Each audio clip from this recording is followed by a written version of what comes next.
WTO. Kan te maken hebben bijvoorbeeld met belastingregimes, et cetera. Dus de vraag die ook natuurlijk is gekomen, kan er in beeld gebracht worden wat de voor- en nadelen zijn van een eventueel lidmaatschap van de 3 eilanden van de WTO? Kan het, zo lijkt het wel, maar wat zijn dan de voor- en de nadelen, om dat in ieder geval in kaart te brengen met elkaar? Dank aan de heer Van den Burg en ook dank aan de andere delegaties die hem hebben aangewezen als rapporteur natuurlijk. Ik constateer daarin een vraag aan de regering om te kijken of Nederland kan helpen bij het opzetten van lokale landbouw, dan wel eventueel in de vorm van glastuinbouw, om de lokale energievoorziening te bevorderen, of voedselvoorziening te bevorderen. Voor zwerfvuil eigenlijk de vraag, en dat is dan niet zozeer een vraag aan Nederland, maar aan de regeringen van Sint Maarten, Curaçao, Aruba, of statiegeld of flesjes, blikjes en plastic tasjes beprijzen, of dat kan bijdragen aan de beperking van zwerfvuil in de natuur en het schoner houden van de straten. En ten derde, en dat is dan denk ik weer een vraag aan de Koninkrijksregering, dus dat is iets wat de Tweede Kamerleden zouden moeten doen, vragen wat redenen wat de mogelijkheden zouden zijn om Curaçao volwaardig lid te kunnen maken van de Wereldhandelsorganisatie en dit toe te staan. Wat daar de beperkingen voor zouden zijn, of dit mogelijk is en of dit gefaciliteerd kan worden. Helder? Even kijken. Ik zie in ieder geval een voormalig minister van Economische Ontwikkeling van Curaçao die ik zo meteen het woord ga geven. Ik zie meneer Marden, die had net ook aangekondigd. Kijk even of er nog anderen zijn die op dit onderwerp het woord willen gaan voeren. In aanvulling of correctie of opmerkingen of steun voor de terugkoppeling. Nee, dan begin ik gewoon bij mevrouw McWilliam. Kom ik daarna bij meneer Marden. Mevrouw McWilliam, gaat u gaan. Dankjewel, meneer de voorzitter. Graag wil ik even voor een verduidelijking. Curaçao is al begonnen met het proces om een onafhankelijk lid te worden van de WTO. We zijn nu in de status van observator, maar de volgende stap is dat wij volledig lid worden. Het is niet afhankelijk van Nederland, want Nederland is ook lid door EU. Dus Nederland heeft geen onafhankelijk seat. Het is through de EU. En wij hebben vorig jaar, in 2019, ik moet zeggen, het was een proces die al een tijdje loopt. En ik was zelf daar aanwezig in Genève, WTO, waar wij de grote stap hebben voortgezet dat wij als land hopelijk binnen nu en 2 jaar als een onafhankelijk lid van de WTO zullen worden, zoals bijvoorbeeld Bahamas, Barbados en andere eilanden in het Caribisch gebied en de Pacific. Dank u wel. Nederland is wel lid van de WTO, maar werkt via de zetel die de Europese Unie ook heeft binnen de Wereldhandelsorganisatie. Dus het is niet waar dat Nederland geen zelfstandig lid van...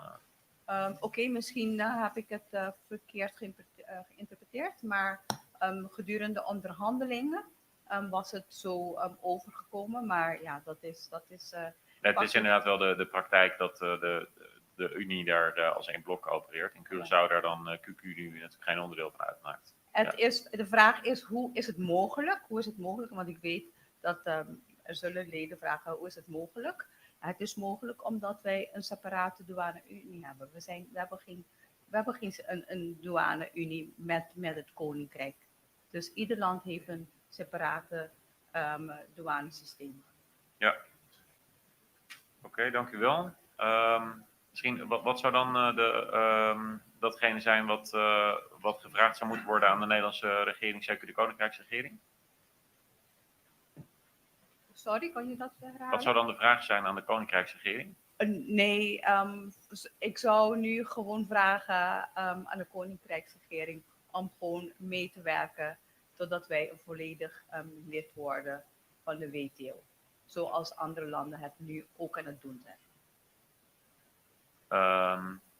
Dan kan ik me voorstellen dat voor de delegatie geldt dat ze waarschijnlijk nog zullen kijken, omdat dit dossier voor de meeste mensen nieuw is. Hoe ze daarmee om willen gaan en hoe ze zich wat dat betreft ten opzichte van de regering willen verhouden. Dus dan nemen we dat met die opmerking op in het verslag. Ja, dan kijk ik naar MP Marlin. Yeah, bedankt, thanks. As is known, St. Martin was not part of the group because we were only 3 persons and 4 groups. but we nonetheless want to make a contribution here in the part of St. Martin. Firstly, the good news is that not too long ago, an ordinance, a law was adopted in Parliament to ban the use of single-use plastic bags. It is a little drop in the bucket to help with the environmental waste that we have with the use of plastic bags. But again, it is a humongous task to police and enforce it. So it is taking some time and has its challenges. Recycling is not done by government as such. In government and parliament, they're participating in a recycling program, but the recycling program is from a private company and it's on a very small scale. We have had the huge amount of vehicles and metal that was crushed and has been lying around in the proximity of the government building. You can actually stay from the Prime Minister's office and see it. Just before traveling here, we saw that finally they have been moving some of it. Hopefully by the time we get back all of it, but it's a huge amount. And that too comes with challenges because the people who are purchasing it, it depends on what the market value is, or the market price is. If the market price is soft, they don't want to touch it. They find all kind of reasons not to move it. And the biggest obstacle as far as this is concerned is our landfill. I made mention of it already before, but I want to actually have it documented here as well, that 50 million was set aside to help clean up the garbage dump since the hurricane. Not much has happened. Why? Because of the bureaucracy of the World Bank, where it has been placed, and we have spent probably more and it's probably a way of speech, but probably not so. But constantly one study after the other, and one research after the other, and one proposal after the other, and not much is happening. But a big stagnation is an agreement made at that time with the government to relocate undocumented people who are living and has set up shop and has been squatting for years around the dump. That's a condition that these people be reallocated somewhere else because the World Bank doesn't want to get into deporting undocumented people, and government was forced to cooperate with them to make the only piece of land government had a fair size of land to build social homes on was relinquished to the World Bank to build homes for undocumented people. Part of the funds would go to those who don't want a house from there will get money to move somewhere else. And those who had a little business, no matter how small it was, that too is part of the relocation. So you had a home, you had a business, the World Bank with monies that was destined for the reconstruction of St. Martin. We would see them benefiting tremendously from it. Yes, humanitarian, yes. But what about the local persons, 5,000 people who have requested a house from the Housing Foundation? They're standing in line for years, waiting to see when finally a home will be built, and then to see with the assistance of Dutch funds, 50 million guilders, part of it will be used, no matter how much, but part of it will be used to build homes. And the beneficiary of those homes are people who are living undocumented in the country. What I mentioned also, and I would want it to be a record as well, this has consequences, because when you now legalize these people, they get access, official access to healthcare, to education, and everything else. And that becomes a problem that had nothing to do with healthcare and education, etc. Cleaning up of the dump, it probably can happen, but at the expense of government on the longer term, creating another problem that the World Bank will walk away and the Dutch government will walk away because it's your problem. So far. Oh, and the Staatsgeld that was mentioned. One of the challenges that Martin has, unlike any of the other countries, again, is that we are a Siamese twin.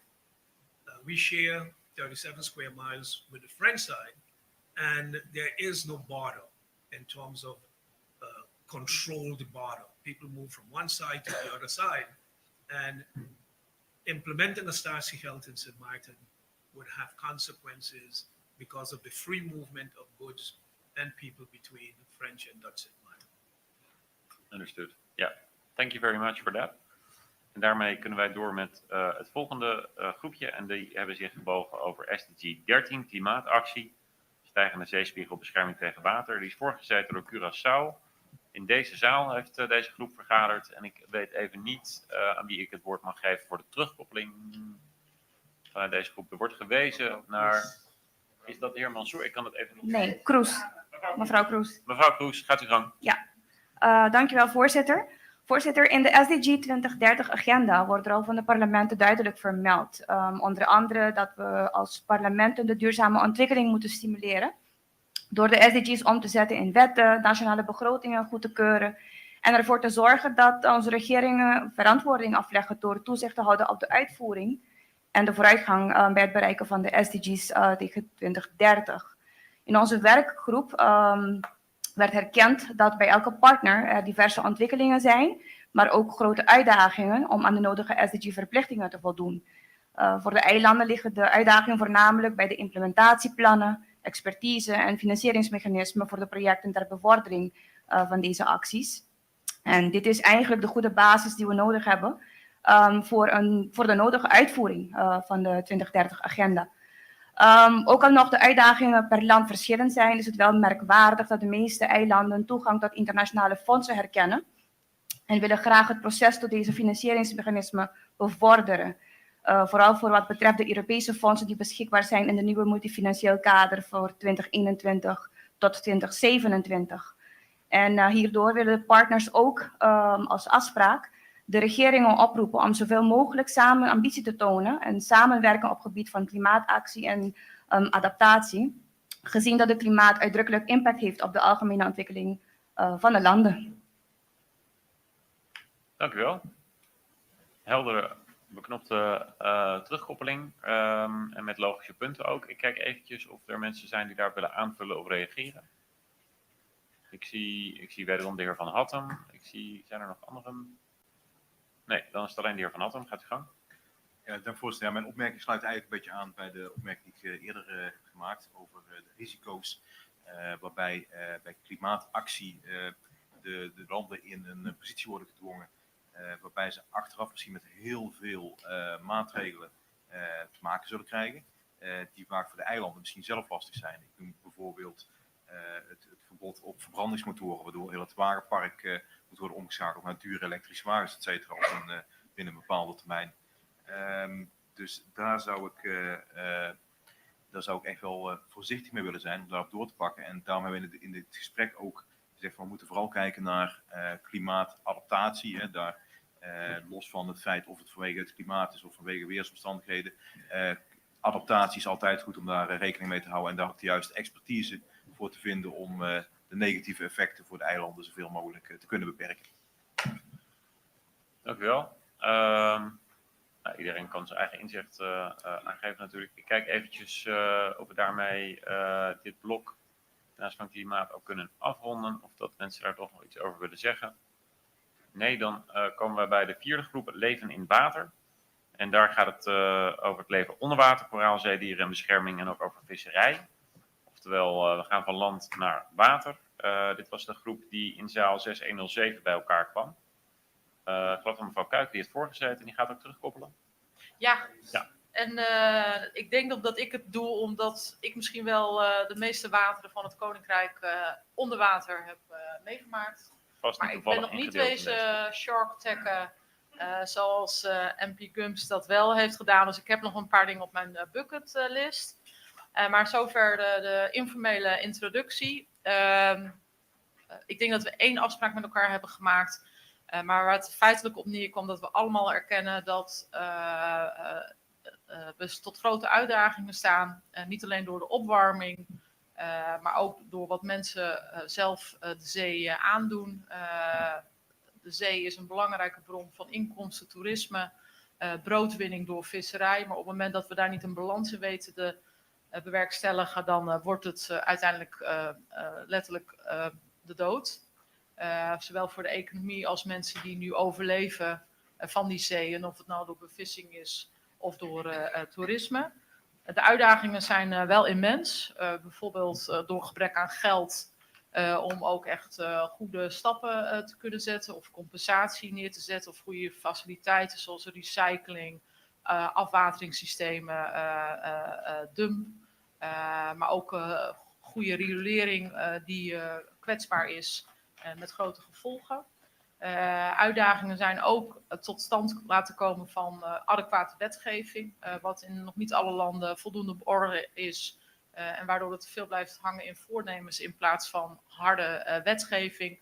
En harde wetgeving vraagt vervolgens ook weer om mensen die kunnen handhaven, kunnen controleren. En dat vraagt ook weer om funding, kennis en kwaliteit.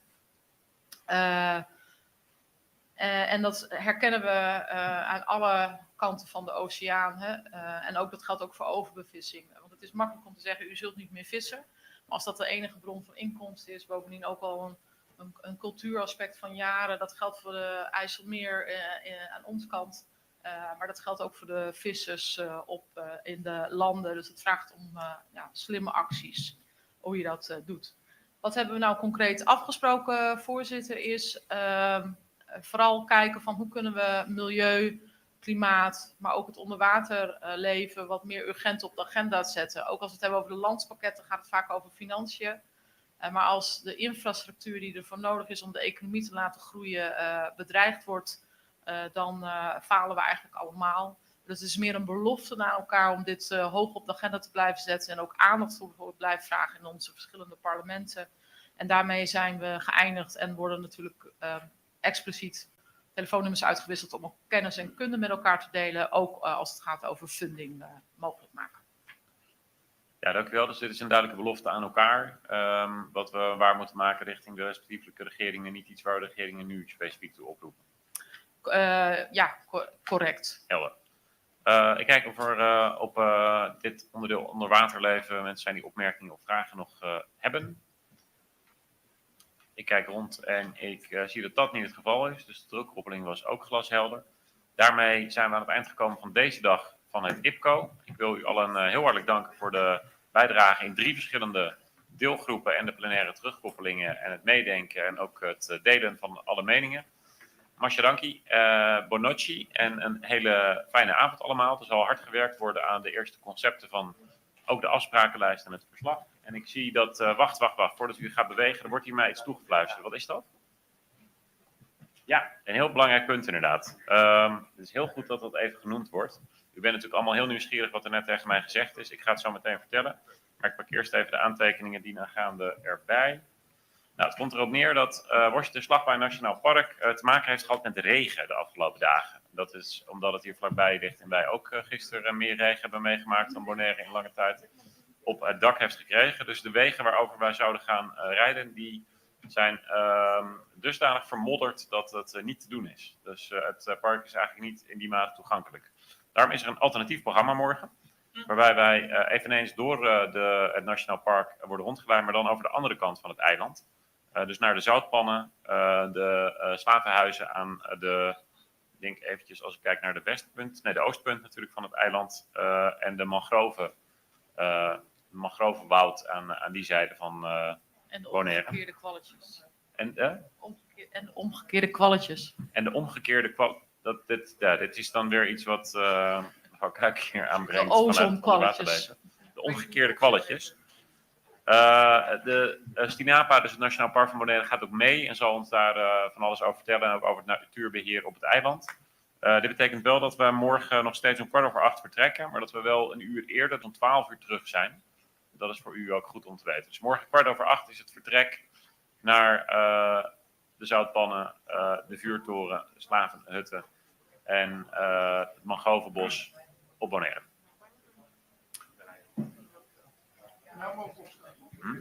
En nu mag u allen opstaan en vertrekken. Ja, u bent dismissed.